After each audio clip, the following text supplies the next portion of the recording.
Replacement draft खत्म होने के बाद कोयटा ग्लैडिएटर के स्क्वाड के ऊपर नज़र डालेंगे, जो कि 20 मेंबर का इस वक्त स्क्वाड हो चुका है। इसके अलावा जो है वो हसरंगा के हवाले से काफ़ी ज़्यादा कमेंट्स आ रहे हैं मुझे, जो कोयटा ग्लैडिएटर के फ़ैन हैं। हालांकि कल भी बहुत ज़्यादा कमेंट्स आए थे और आज भी काफ़ी ज़्यादा कमेंट्स आए थे कि यार हसरंगा की क्या अवेलेबिलिटी है, कितने मैचेस हसरंगा खेलेंगे या पूरा टूर्नामेंट नहीं खेलेंगे।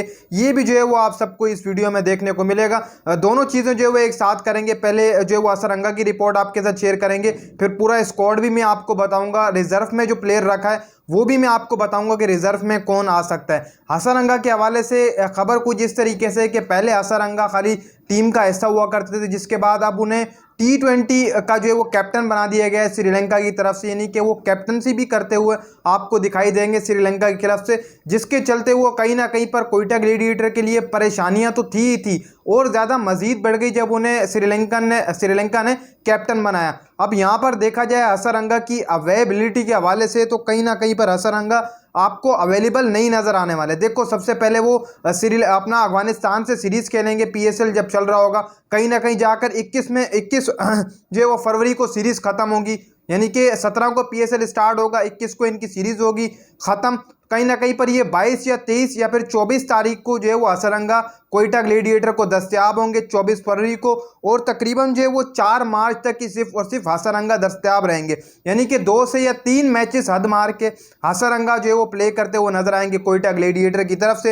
यानी कि 4 मार्च से पहले पहले वो फ्लाइट लेकर दोबारा से बांग्लादेश चले जाएंगे।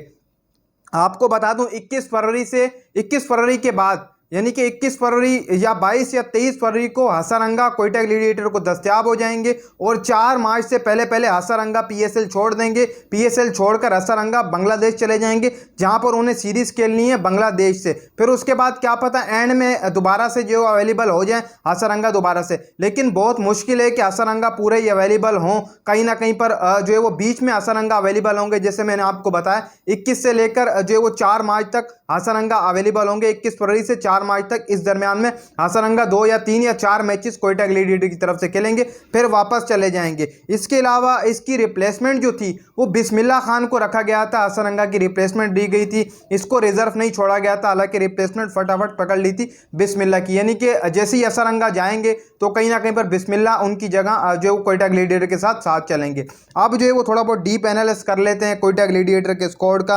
अगर स्क्वाड की बात करें तो वहाँ पर सरफराज अहमद शामिल हैं, रायली रूसो हैं, लेफ्ट हैंड बैट्समैन शरफेन रोदरफुट हैं, मोहम्मद आमिर है, मोहम्मद वसीम जूनियर है, जयसान रॉय है। इसके अलावा वनिंदु हसरंगा, बिस्मिल्लाह खान, यानी कि हसरंगा की जगह बिस्मिल्लाह खान जो वो रहने वाले हैं, लेकिन हसरंगा कुछ मैचेस खेलेंगे जैसे मैंने आपको बताया। इसके अलावा Mohammad Hasnain, Abrar Ahmed, Will Smeed, Saud Shakeel, Sajjad junior, Usman Qadir, Umair bin Yousuf, Adil Naz, Khawaja Nafay, Akeel Hussain, Suhail Khan, Laurie Evans. इसके अलावा अभी तक एक पिक जो है वो कोयटा ग्लैडिएटर की बची हुई है, जिसको जो है वो रिजर्व के तौर पर कोयटा ग्लैडिएटर ने छोड़ा है। जो है वो हसरंगा की तो उन्होंने पिक ले ली थी, यानी कि हसरंगा को टीम में शामिल कर हसरंगा को जो थी रिप्लेसमेंट उसकी हसरंगा की बिस्मिल्लाह खान के तौर पर ली गई। लेकिन जो आखिरी लेनी थी, इनको 20वां प्लेयर जो चुनना था वो फिल वक्त अभी तक इन्होंने नहीं चुना। लॉरी इवेंट्स भी स्क्वाड का हिस्सा बने, लेकिन यहाँ पर अभी भी एक प्लेयर रहता है इनका रिजर्व के तौर पर, जो कि इन्होंने चुनना है। अब देखो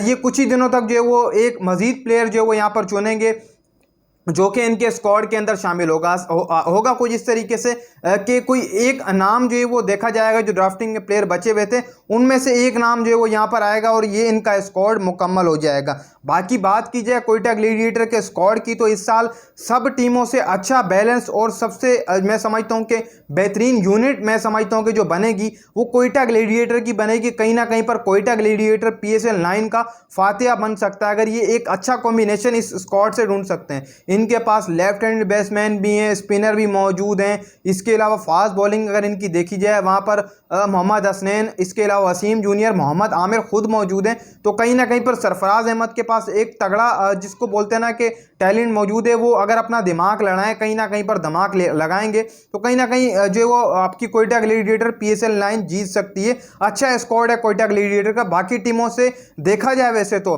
कहीं ना कहीं पर कोयटा ग्लैडिएटर तगड़ा स्क्वाड लेकर जो वो इस साल मैदान में उतरने जा रही है। बाकी देखो अलबत्ता PSL 9 की ट्रॉफी जीतने के जो वो मजबूत उम्मीदवार हैं, लेकिन कॉम्बिनेशन वही बात वहीं पे आती है कि भाई जो मैदान के अंदर तगड़ा कॉम्बिनेशन बनाएगा, जो तगड़ा मैदान के अंदर खेलेगा, वही जो है वो हमेशा हम देखते हैं कि वही जीतता है। बस एक कॉम्बिनेशन आपको अच्छा बनाना होता है, कहीं ना कहीं पर आप प्ले ऑफ तक जा सकते हैं, सेमीफाइनल तक जा सकते हैं, फाइनल में जा सकते हैं। अगर आपका ग्रुप स्टेज के अंदर ही कॉम्बिनेशन खराब हो गया तो कहीं ना कहीं पर आपका फाइनल, सेमीफाइनल तो दूर की बात, प्ले ऑफ तक भी आप नहीं जा सकते। एक कॉम्बिनेशन है, अगर कोयटा बना ले तो भाई साहब कोयटा PSL 9 जीत सकती है। बाकी इनका स्क्वाड मेरे हिसाब से भाई साहब बड़ा ज़बरदस्त बैलेंस और जो है वो क्विक स्क्वाड है, जिसको लेकर जो है कोयटा ग्लैडिएटर इस साल मैदान में उतरेगी। उम्मीद है आपको ये कोयटा की अपडेट अच्छी लगी। अगर अच्छी लगी वीडियो को लाइक करके चैनल को सब्सक्राइब कर देना और कमेंट बॉक्स में अपना जो है वो सजेशन लाजमी दिया करें।